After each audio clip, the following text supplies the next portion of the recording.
क्या खाएगा मेरा बेटा?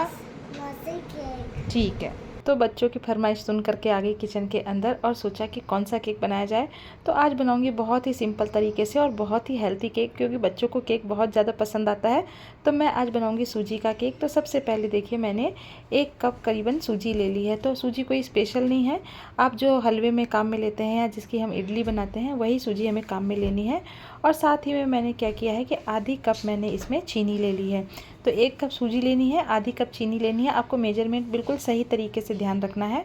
और उसके बाद जिस कप से मैंने सूजी नापी थी उसी कप से मैंने हल्का गुनगुना दूध लिया है। और दूध को हमें एक साथ बिल्कुल नहीं इसके अंदर नहीं डालना है, हमें धीरे धीरे करके ही इसके अंदर ऐड करना है। तो देखिए, मैंने अभी आधा कप दूध लिया है, वो मैंने इसके अंदर मिलाया और फिर मैं थोड़ा सा और दूध इसके अंदर मिलाऊंगी। तो आप इसी तरीके से थोड़ा थोड़ा दूध इसके अंदर मिलाते रहें और जितने दूध की हमें इस समय ज़रूरत होगी हमें उतना ही काम में लेना है और बचा हुआ दूध हम बाद में काम में ले लेंगे। तो देखिए, अब ये अच्छी तरीके से मिक्स हो गया है। अब क्या करेंगे कि इसे रखेंगे हम 10 मिनट रेस्ट के लिए। तो आप एक बार से ज़रूर इसे बना करके देखें और बच्चों को तो ये बहुत ही ज़्यादा पसंद आता है। तो देखिए, अब मैंने क्या किया है कि केक मोल्ड ले लिया है और इसी के अंदर हम आज केक बनाएंगे। तो सबसे पहले मैंने ये ऑडी रैप आता है, ये मार्केट में बहुत ही आसानी से मिल जाता है। तो मैं तो हमेशा इसे किचन के काम में लेती हूँ, यानी कि जब भी मैं खाना बनाती हूँ या रोटी वगैरह रखती हूँ, लपेटती हूँ, तो इसी को काम में लेती हूँ। आप ऐसा बिल्कुल नहीं समझे कि मैं किसी ब्रांड का ऐड कर रही हूँ, नहीं, ये मैं हमेशा काम में लेती हूँ, इसलिए मैं आपको बता रही हूँ।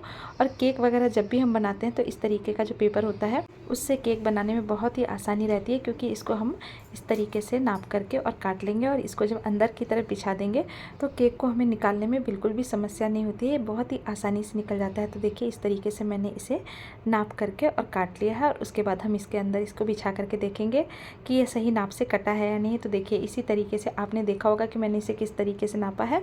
नहीं देखा है तो आप एक बार दोबारा से बैक करके देख सकते हैं। और देखिए, इधर मैंने ले लिया है एक कुकर। तो ये कुकर मतलब मेरा पुराना हो चुका है, तो मैं इसी को काम में लेती हूँ हमेशा केक बनाने के लिए। तो देखिए, अब मैंने इसके अंदर डाल दिया है करीबन 2 ढक्कन भर करके मैंने इसमें नमक डाला है। नमक डालने से क्या होता है कि ये अच्छी तरीके से धीरे धीरे गर्म होता रहता है। और उसके बाद मैंने डाल दिया है इसके अंदर एक स्टीम और इसे मैं गर्म होने के लिए चढ़ा दूँगी। और देखिए, आपको क्या करना है कि आप जब भी केक बनाएं तो आप इसकी विसिल निकाल दें और इसके अंदर जो रबड़ होता है आप उस रबड़ को भी निकाल दें। आप विसिल और रबड़ लगा करके बिल्कुल भी ना रखें, क्योंकि इसके अंदर सीटी नहीं लगनी चाहिए, ये सिर्फ धीरे धीरे गर्म होना चाहिए। तो अब मैंने इसे गर्म होने के लिए चढ़ा दिया है और हम कर लेते हैं आगे की तैयारी। तो मैं आज इसमें डाल के बनाऊँगी टूटी फ्रूटी, क्योंकि ये बच्चों को बहुत ही ज़्यादा पसंद आती है। हम बचपन में छोटे थे तो हमें चेरी खाने में बहुत ही अच्छा लगता था। तो देखिए, मैंने ये ले ली है चेरी, यानी कि टूटी फ्रूटी ले ली है और इसके ऊपर डाल दिया मैंने थोड़ा सा आटा डाला है। उससे क्या होता है कि जब हम केक के अंदर इसे डालते हैं तो केक के अंदर ये अंदर डिप नहीं होती है, ये ऊपर की तरफ ही रहती है। यानी कि बहुत बार हम देखते हैं कि जब हम डाल देते हैं तो ये अंदर की तरफ बैठ जाती है। तो आटा मिला देने से समस्या बिल्कुल नहीं रहती। अब क्या करेंगे कि 10 मिनट हो चुके हैं और मैंने जार ले लिया है और जार के अंदर जो हमने सूजी वाला पेस्ट भिगो करके रखा था इसे हम डाल देंगे। अब इसके अंदर हम 1/4 कप मैंने मिल्क पाउडर लिया है। तो मिल्क पाउडर आप किसी भी ब्रांड का ले सकते हैं, जो भी ब्रांड आप इस्तेमाल करते हो। तो मिल्क पाउडर डालने से इसका बहुत ही अच्छा टेस्ट बनता है, तो आप एक बार ज़रूर से ऐड करें। और साथ में ही मैंने इसमें 1/4 कप मैंने इसमें कस्टर्ड पाउडर लिया है। तो मैंने ये मैंगो फ्लेवर मिलाया है।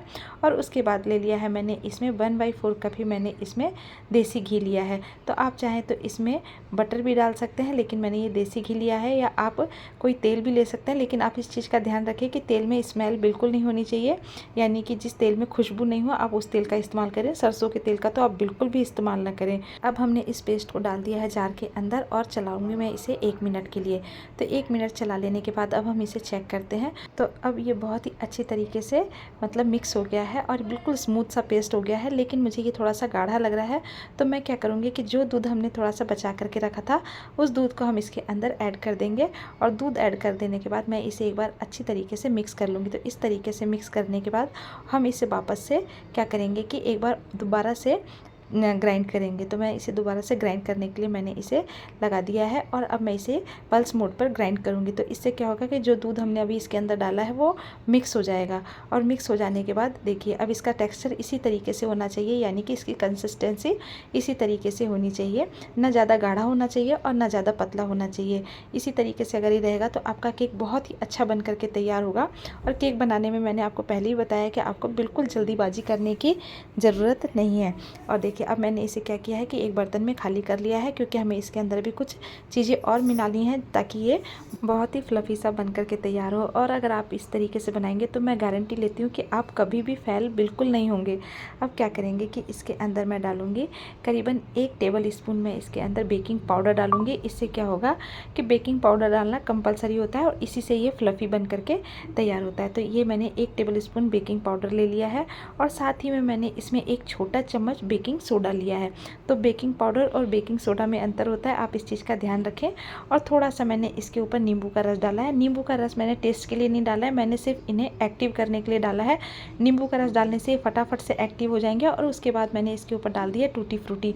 अब आपको बहुत जल्दीबाजी करनी है, यानी कि आपको फटाफट से करना है क्योंकि ये एक्टिव हो गया है और जो हमने इसमें बेकिंग पाउडर और बेकिंग सोडा डाला है, अगर ये ज़्यादा देर बाहर रह जाएगा तो ये फ्लफ़ी कम बनेगा। अब मैंने इसे अच्छी तरीके से फेंट लिया है, तो आप इसे फटाफट से फेंट करके और आप इसे मोल्ड के अंदर डाल दें। तो देखिए मैंने इसे सारे पेस्ट को मोल्ड के अंदर डाल दिया है।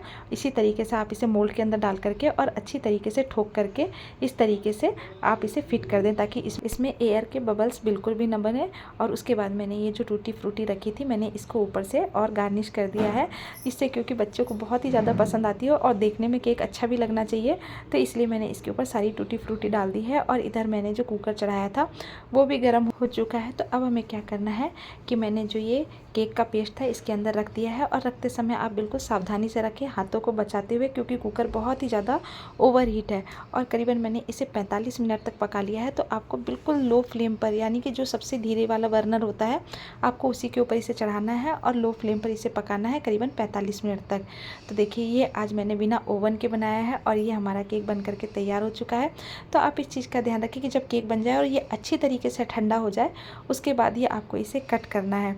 तो देखिए अभी बिल्कुल अच्छी तरीके से ठंडा हो चुका है, यानी कि ये बन करके तैयार हो चुका है। और ये मैंने पलट करके ये देखिए कितना अच्छा और कितनी इसकी शेप कितनी अच्छी आई है कि आपको खुद को भी विश्वास नहीं होगा कि आपने इतना अच्छा और इतना परफेक्ट केक बनाया है।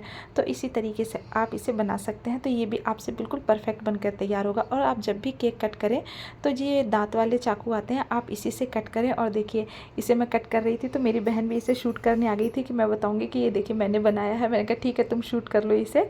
और देखिए ये कट करके हो गया तैयार। तो आप बिल्कुल टेंशन नहीं ले। बहुत लोग सोचते हैं कि सूजी का केक बन करके और बिखरने लगता है, खाने में नहीं बनता है। तो नहीं, मैंने देखिए सारा केक कट कर लिया है और मैं अब इसे बच्चों में बांटूंगी क्योंकि उनकी फरमाइश थी कि आप केक बनाइए। तो मैंने तो अब इसे बना लिया है और अब आपका नंबर है गर्मियों की छुट्टियों में बच्चों के लिए केक बनाने का। तो इसी तरीके से अब मेरा वीडियो कंप्लीट होता है। और प्लीज़ मेरे चैनल को लाइक एंड सब्सक्राइब ज़रूर करें और मिलते हैं नई रेसिपी के साथ। Take care, bye bye.